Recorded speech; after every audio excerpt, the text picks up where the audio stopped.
Bismillahirrahmanirrahim. Assalamualaikum warahmatullahi wabarakatuh. Pada video ini kita akan membahas tentang limit fungsi trigonometri. Ini merupakan kelanjutan dari video sebelumnya. Di sini kita punya sebuah soal, yaitu limit t menuju 0 t kuadrat cos t dibagi t plus 1. Nah, konsep dalam menyelesaikan limit ya, kita bisa melakukan substitusi. Nilai t menuju 0 kita ganti aja t nya 0.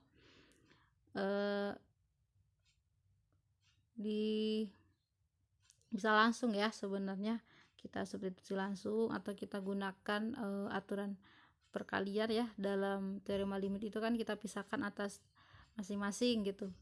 Nah, ini bebas mau langsung karena kita sudah tunjukkan juga bahwa untuk sembarang fungsi itu bisa kalau bisa disubstitusi dan nilainya yang bawahnya tidak 0 itu boleh ya. Kita substitusi atau kita pisahkan dulu atas perkaliannya. Misalkan ini t kuadrat dibagi t plus 1 kali cos t ya, sama bentuknya dengan yang kiri ini, limitnya masing-masing. Nah, ini bentuk limit polinomial yang sebelumnya sudah kita coba, yang ini limit trigonometrinya yang munculkan cos t. Nah, kita substitusi t sama dengan 0, jadi 0 kuadrat jadinya 0, 0 plus 1 di bawah kita tulis, kemudian perkalian yang ini cos t nya diganti 0, cos 0. Nah, cos 0 itu kita sudah tahu nilainya adalah 1 ya. Yang belum tahu masih ingat kembali tabel untuk trigonometri mulai dari sudut 0 sampai 90 untuk sudut istimewa. Ada disampaikan di video fungsi sebelumnya. Nah, kita kali, ini nilainya 0 dibagi 1 jelas 0, kali 1 hasilnya jadi 0. Jadi untuk masalah ini hasilnya 0 ya. Jadi untuk trigonometri sama dengan yang sebelumnya, aturannya bisa kita langsung substitusi asalkan tidak muncul bentuk nanti per 0 gitu. Nah, ada bentuk khusus dalam limit trigonometri, yaitu limit t menuju 0 sin t per t sama dengan 1. Jadi kalau ada sin t per t, ya kalau kita substitusi t nya 0 jadinya sin 0 per 0 ya, ini ya. Sin 0 0, ini 0, jadi 0 per 0 tidak bisa ya. Nah, bentuk ini ternyata jawabannya adalah 1. Ini sudah ditunjukkan juga sebelumnya dalam materi teorema Apit ya. Saya sudah tunjukkan bahwa nilainya 1, cuman waktu itu sudah langsung diberikan pertidaksamaannya. Nanti kita akan coba buktikan. Kemudian bentuk yang kedua, limit t menuju 0, 1 min cos t dibagi t, itu hasilnya adalah 0 ya, karena kalau kita substitusi saja mungkin cos 0 berapa, kalau kita substitusi cos 0 nilainya 0 ya, 1 ya, 1 kurang 1 dibagi t nya 0, 0 per 0 bentuknya ya. Ini nggak bisa, tapi ada buktinya kenapa hasil akhirnya menjadi 0. Jadi bukan karena 0 per 0 adalah 0 ya. Kita coba buktikan.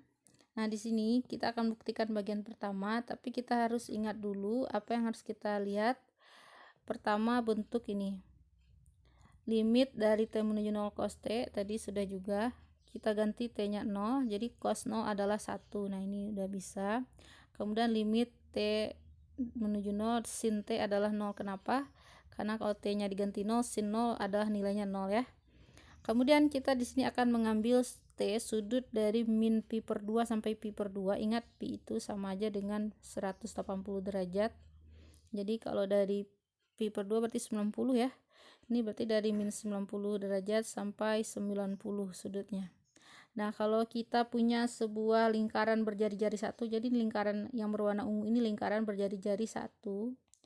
Jadi titik ini min 1, min 1. Kemudian kita buat sebuah sudut T. Jadi karena sudutnya dari min 10 sampai 10, jadi ini untuk sudut T yang positif ya, yang digambarkan di sini tuh untuk sudut T yang positif ini. Misalkan kita ambil sebuah sudut T yang ini ya, sudutnya. Nah, untuk T ini kita akan punya sebuah titik P. Di sini adalah titik P. P itu koordinatnya akan menjadi cos T, sin T. Kenapa jadi cos T, sin T? Coba perhatikan. Ini kalau kita ambil garis lurus ke sini, ini ada nilai di X dan di Y nya ya. Nah di sini kita kasih ini titiknya B di sini. Nah logikanya seperti ini. Kalau misalkan kita punya sebuah segitiga siku-siku dengan sudut T, dengan jari-jarinya kan satu ya, karena lingkaran berjari-jari satu, ini lingkaran satuan, maka sisi miringnya satu. Ini kita misalkan X, panjangnya X, berarti titik ini tuh nilainya X gitu ya. Kita kasih titik B tapi panjangnya adalah X. Nah kita punya bahwa cos T, cos dari sudut ini samping per miring ya, sampingnya adalah X, miringnya adalah 1. X dibagi 1 jelas nilainya X, jadi X adalah cos T. Maka P ini, titik P ini kan koordinatnya X, Y. Nah si X nya adalah cos T. Kemudian untuk Y nya tentu saja sama aja dengan nilai yang tinggi ini, ininya jadi nilai Y nya.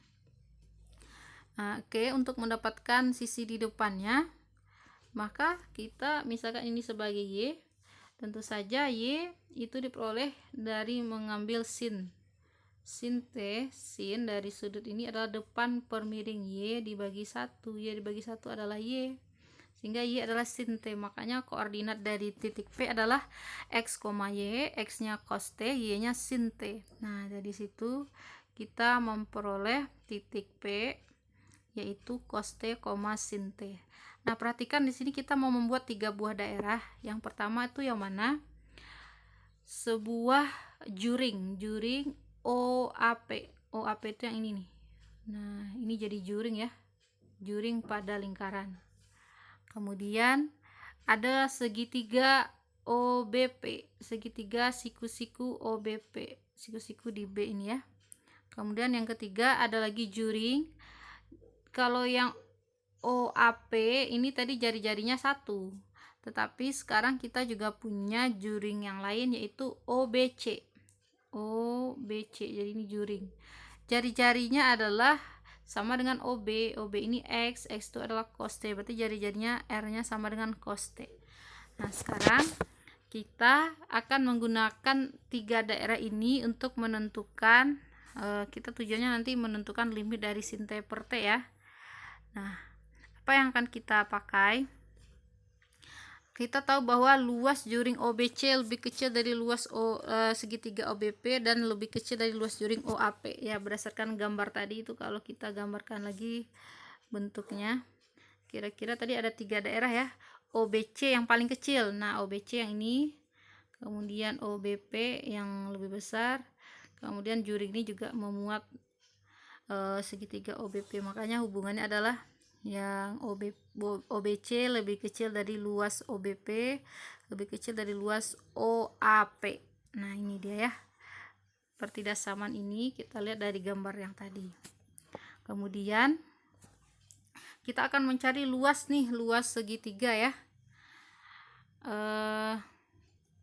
Mungkin bentuk ini biar tidak membingungkan, kita hapus dulu ya. Kita cari lagi. Sebenarnya tadi videonya sudah direkam, tapi karena gak bisa dibuka, akhirnya diulang lagi, sehingga ini sudah jadi deh ini ya, coret-coretannya.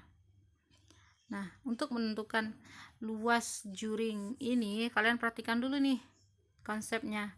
Kan ini sebuah juring ya, sebuah juring. Bagaimana kita mencari luas juring dengan sudut T? Tentu saja luas, untuk mencari luas ya, sudut T ini ya, karena T tadi ada positif dan negatif, kita pasti lambang nilai mutlak T aja untuk sudut. Luas lingkaran kan rumusnya pi R kuadrat ya, tetapi karena juring ini hanya T bagian dari 360 derajat, makanya kita mengali di depannya T per 360 derajat. Kenapa? Karena ini hanya ya seperti potongan pizza ya, sebab T bagian dari 360 derajat, makanya lingkarannya dikali dengan mutlak T bagi 360.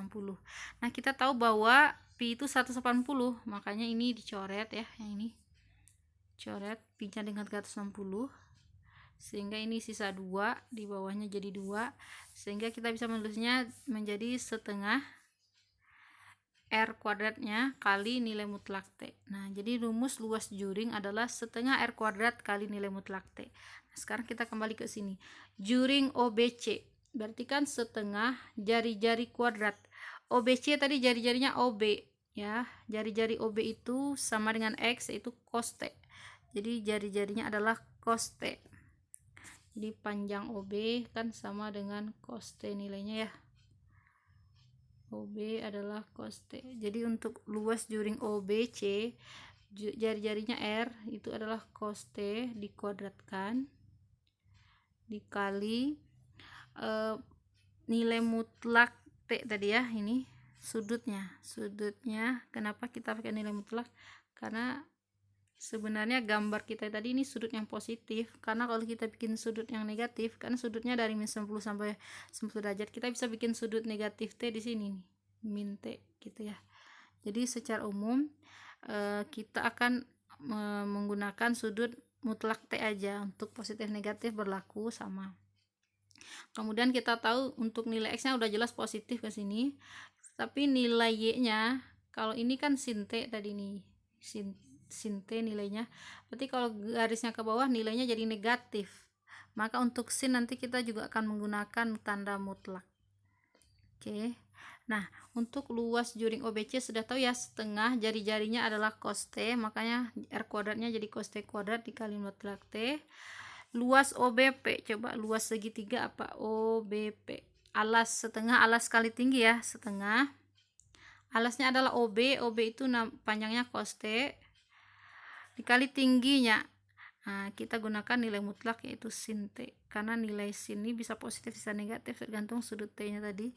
Kemudian luas juring OAP setengah, karena juring rumusnya sama, setengah R kuadrat kali nilai mutlak T.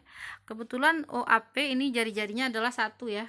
Untuk OAP jari-jarinya adalah 1, karena jari-jarinya OP itu nilainya 1, jadi 1 kuadrat kali nilai mutlak T.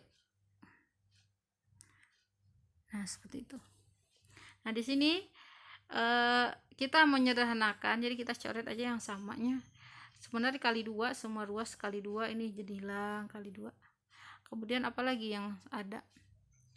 Kita bagi dengan nilai mutlak T, ini habis nilai mutlaknya, kita bagi nilai mutlak T, ini karena nggak ada berarti nilai mutlak T di bawah. Seperti itu. Kemudian nah, di sini ada cos T kita bagi aja dengan cos T, kita coret cos T nya 1, berarti kuadratnya hilang. Ini cos T nya nggak ada, berarti dibagi cos T. Nah, sehingga yang tersisa itu di sini tinggal cos T nya 1 buah, ini dia. Kemudian yang tengah nilai mutlak sin T dibagi nilai mutlak T, yang sebelah kanan ini karena 1 kuadrat adalah 1, ya, 1 per cos T. Nah, dapat persamaan ini. Nah, ini menjadi fungsi yang 3 buah fungsi ini, ya. Cos T lebih kecil daripada nilai mutlak sin T per nilai mutlak T, lebih kecil dari 1 per cos T. Nah, dari bentuk ini kita akan menggunakan teorema Apit untuk mendapatkan nilai mutlak. Perhatikan dulu ini yang bentuk tengah ini, ya, karena kan nilai mutlak sin T dibagi nilai mutlak T, jadi kita buka aja nilai mutlak ini bisa disatukan jadi nilai mutlak sin T per T, begitu. Kita jadikan 1 buah nilai mutlak, sama aja maknanya. Nah, nilai yang di tengah ini selalu positif loh. Sin T per T itu selalu positif untuk sudut yang sudah kita tentukan tadi, ya. Sudutnya dari negatif 90 sampai 90, kuadran 4 dan kuadran 1. Kenapa positif?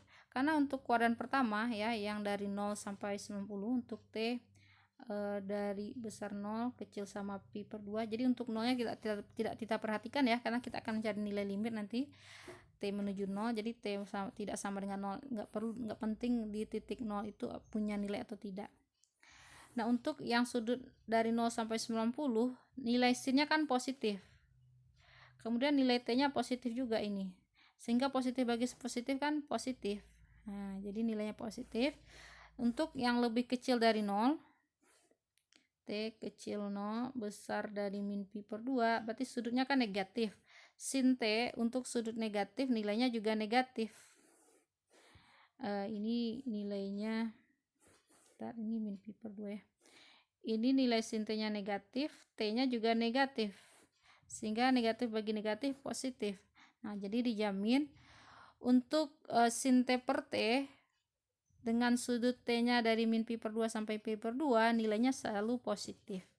Nah, kalau selalu positif berarti kita nggak membutuhkan tanda mutlak, karena tanda mutlak ini untuk menjamin positif. Jadi kita buka aja nilai mutlaknya.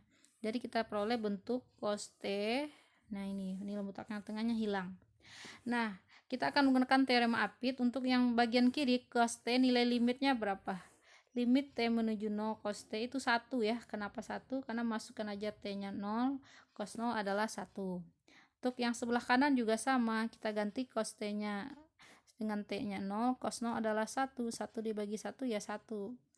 Nah, karena kiri dan kanannya 1 ya, kita gunakan teorema Apit, maka yang di tengahnya otomatis jadi 1. Nggak perlu ditunjukin. Karena kiri dan kanannya pengapitnya adalah nilai limitnya 1, maka kita simpulkan limit T menuju 0 sin T per T juga 1. Nah, seperti itu ya. Jadi kita sudah buktikan bagian pertama. Kemudian bagian kedua yang ini, soal pertanyaan yang ini tadi ya, yang berwarna biru ini 1 min cos T dibagi T. Nah, ini langkahnya. Kalau seandainya kita substitusi 0, tentu saja ini jadi cos 0 itu adalah 1 ya. 1 kurang 1, 0, dibagi 0, 0 per 0 bentuknya. Ini nggak bisa ya, tidak jadi penyelesaian. Jadi untuk menyelesaikannya yang kita lakukan adalah mengali dengan bentuk sekawannya. Bentuk sekawan itu yang mana? Lihat bentuk atasnya adalah 1 min cos T. Bentuk sekawannya adalah 1 plus cos T. Kalau kita mengali dengan 1 plus cos T, kita harus kali juga bawahnya dengan angka yang sama. Nah, kalau kita kali seperti ini, atasnya kita kali ya, 1 kali 1, nah bentuk kuadratnya ini kalau kita kali, hasil akhirnya akan menjadi 1 min cos kuadrat T ya. Kalau yang sudah terbiasa, bentuk A min B dikali A plus B, jadi tahu ya, 1 dikurang cos kuadrat T yang atasnya. Kemudian bawahnya T kali, ya ini ditulis aja, nggak usah dikalikan, T kali 1 plus cos T. Nah, untuk bentuk atas ini hasil akhirnya menjadi sin kuadrat T. Kenapa? Karena kita punya identitas trigonometri apa? Sin kuadrat T ditambah cos kuadrat T, hasilnya kan 1 ya. Yang sudah belajar trigonometri, sin kuadrat tambah cos kuadrat itu 1, sehingga 1 kurang cos kuadrat adalah sin kuadrat. Nah, jadi kita menuliskan 1 min cos kuadrat T itu sama dengan sin kuadrat T. Bawahnya masih sama. Lalu kita pisahkan nih. Sin kuadrat T ini kita ambil dulu sin T bagi T-nya ini. Nah, kemudian kita pisahkan dengan, karena ini sin T masih ada sin T satu lagi, sin T per 1 plus cos T. Nah, ini sudah bisa kita ambil nilai yang kiri ini, tadi sudah kita tunjukkan di bagian 1, ini nilainya 1 ya. Kenapa? Ya, sin T per T tadi udah menggunakan teorema Apit, hasilnya adalah 1. Kemudian untuk yang bagian kanan ini kita substitusi saja T-nya 0, sin 0. Sin 0 berapa? 0. Kemudian ganti cos T-nya 0, cos 0 berarti 1, 1 tambah 1 2, sehingga kita memperoleh nilai yaitu yang ini 1 tadi, 1 kali 0 dibagi 2. Nah, ini hasilnya jadi berapa? 1 kali 0 per 2, ini adalah 0. Jadi jawaban dari nomor 2 ini adalah 0. Jadi terbukti ya bahwa limit 1 min cos T per T jadi 0. Nah, ini bentuk istimewa dari limit trigonometri yang harus diingat tadi apa? Limit sin T per T itu adalah 1 untuk T menuju 0. Lalu 1 min cos T dibagi T juga menjadi 0 ya. Ini yang ini 0. Nah, kemudian kita akan coba selesaikan beberapa masalah berikut ini. Oke. Di sini kita sudah punya soalnya yang bagian kiri ini ya. Limit x menuju 0 sin 3x per x. Tadi kita punya hanya sin x per x. Bagaimana kalau ada sin 3x per x? Maka langkahnya yang bawah ini kita jadikan 3x. Jadi sebenarnya kita kalikan bawahnya 3x, berarti atasnya juga harus kali 3. Bukan di sini letak 3-nya ya, karena sin 3x nggak boleh diganggu gugat nih, nggak bisa dikali apapun. Yang boleh kali itu depannya, kita kali 3, atasnya bawahnya kita kali 3. Sehingga dia punya pasangan nih. Bawahnya ada 3x, di atasnya ada 3 sendiri, sehingga kalau kita pisahkan menjadi 3 kali sin 3x per 3x. Nah, ini kan bentuk perkalian konstanta, kita keluarkan si 3-nya ya pada limit, boleh sesuai dengan yang sudah kita bahas sebelumnya. Yang tersisa ini sin 3x per 3x. Nah, di sini ini kan x yang menuju 0 bukan 3x. Nah, kita misalkan aja 3x itu y. Kalau x menuju 0 berarti y sama dengan 3x itu juga akan menuju 0 ya, karena 3 kali 0 gitu. X menuju 0, 3x nya juga akan menuju 0 ya. Kemudian kita ganti di sini nih sin 3x, jadinya kita tulis sin y, kemudian 3x nya ditulis y, dan di sininya x menuju 0 nya diganti menjadi y menuju 0. Sebenarnya kalau mau langsung juga boleh ya, ini kita kali 3, karena x menuju 0, 3x juga menuju 0, jadi langsung ini jadi, nah, intinya bentuk yang ini menjadi satu ya, karena sama aja kayak ini diganti t, ini t, ini t, jadi t menuju 0 sin t per t itu kan 1. Jadi untuk lambangnya bebas mau x mau t ya, atau y. Jadi 3 kali, ini ada 3 depannya, 3 kali 1 hasilnya adalah 3. Jadi jawaban dari masalah ini adalah 3. Kemudian kita lanjutkan. Ya, untuk ini tuh soalnya sebenarnya hanya yang 1 min cos t dibagi sin t, ini pertanyaannya. Nah, kemudian langkahnya apa? Yang warna merah ini bukan soalnya ya. Jadi langkah untuk menyelesaikan masalah ini, kita ingin memunculkan bentuk yang sebelumnya gitu. Kita mengali dengan seperti di atas dan seperti di bawah. Nah, kalau atas kali seperti berarti 1 min cos t ini kita kali seperti bisa ditulis menjadi 1 min cos t per t ya, bisa. Kemudian bawahnya juga menjadi sin t dibagi t, karena ini dikali seperti. Nah, karena limitnya ada atas dan bawah, kita pisahkan nih atas dan bawah. Yang atasnya menjadi bentuknya 1 min cos t per t. Nah, ini kita punya tadi nilainya 0 ya. Bentuk yang kedua tadi 0 hasilnya. Kemudian yang bawah sin t per t itu nilainya 1, sehingga 0 dibagi 1 0. Nah, ini boleh. Jadi jawabannya adalah 0. Kemudian ada soal ketiga nih. Soalnya cuman yang berwarna biru ini, pertanyaan yang ini saja. Ini adalah angka pengerjaannya. Untuk pengerjaannya sendiri, nah ini kita hapus dulu. Apa yang kita lakukan? Yang kita lakukan adalah mengali sama seperti sebelumnya. Kita karena ada x di sini, kita pakai titik aja untuk perkaliannya. Ini kita kali 1 per x, di bawahnya juga 1 per x. Tetapi karena di sini ada 4, jadi kita boleh mengali ini dengan 4 per 4x, sama aja ya. 4 dibagi 4x sama aja dengan 1 per x. Kemudian untuk bagian atas kita susun nih. 4 kali sin x kan 4 sin x, kemudian bawahnya 4 per 4x, kemudian yang bawah, nah ingat bahwa tan itu adalah nilainya sama dengan sin dibagi cos, betul ya? Tan adalah sin dibagi cos. Nah, ini adalah satu bentuk kesamaan yang harus diingat. Nah, ini terpisah dari jawaban ini adalah pengingat dari yang materi sebelumnya. Oke.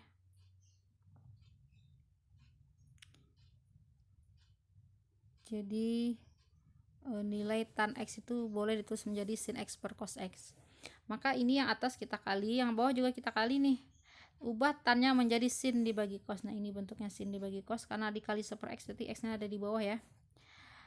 Kemudian untuk bagian atas kita pisahkan limit atas dan bawah. Limit yang atas 4-nya langsung kita keluarkan saja, 4 limit sin 4x per 4x. Kemudian yang bawah yang ini kita pisahkan menjadi sin x per cos x yang ini. Kemudian 1 per cos x nya tersendiri. Nah, jadi sama aja bentuknya. Nah, setelah itu yang atas ya sama seperti yang soal sebelumnya. Nomor berapa tadi? Yang nomor 1 ini. Oke. Dalam angka pengerjaan. Nah, ini nilainya karena 4x, di bawahnya juga udah 4x, berarti nilainya jadi 1. Ini kan bisa dikali 4.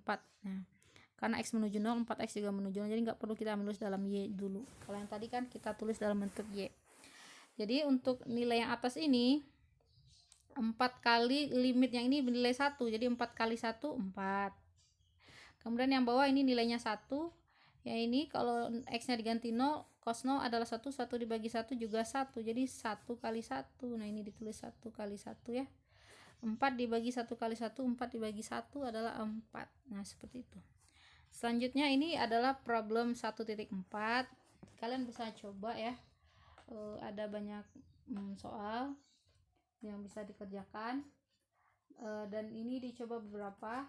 Tetap langkah pertama, kalau misal bisa disubstitusi dan hasilnya tidak membentuk 0 per 0, berarti kita bisa dapat jawaban. Tetapi kalau muncul bentuk 0 per 0, berarti nggak boleh seperti itu, harus dimanipulasi dulu ya secara aljabarnya. Bagaimana? Soal pertama, pertanyaan yang ini, limit x menuju 0 cos x dibagi x plus 1. Pertama coba dulu substitusi, boleh nggak disubstitusi x yang 0? Coba cos 0 tambah 1, cos 0 nilainya 1, 0 tambah 1 adalah 1, jadi 1 dibagi 1, 1. Nah berarti ini bisa diselesaikan dengan mudah. Setelah ibu lihat juga di soal untuk nomor 2, 3 itu juga bisa disubstitusi dengan mudah ya, langsung substitusi dapat jawaban. Nah untuk nomor 4 mungkin perlu satu triks. Nah untuk mengali bagaimana memunculkan jawabannya. Kemudian kita coba nomor 5 nih. Misalkan sin x per 2x. Nah, 2 di sini kan bisa kita pisah menjadi setengah ya.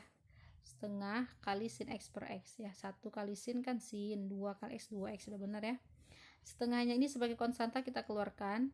Jadi si limitnya menjadi limit sin x dibagi x. Sementara limit sin x dibagi x itu 1, jadi setengah kali 1 setengah. Jadi jawabannya setengah. Kemudian soal-soal lain boleh dicoba dan dimanipulasi bentuknya. Ada beberapa yang harus diingat. Yang pertama, kotangan itu adalah kebalikan dari tangan. Kalau tangan theta adalah sin theta per cos theta ya, bentuk sebelumnya, maka kotangan itu kebalikannya, sin cos dibagi sin. Kemudian contoh lainnya sekan theta. Sekan itu adalah 1 per cos. Kalau kosekan apa? 1 per sin ya. Jadi itu bisa digunakan untuk membantu menyelesaikan soal-soal problem set 1.4, terutama yang nomor 1 sampai 14 itu masih bentuk yang biasa. Jadi untuk soal latihannya silahkan dikerjakan. Untuk yang sudah dibahas di dalam video ini tetap juga harus dikerjakan di buku latihan. Terima kasih.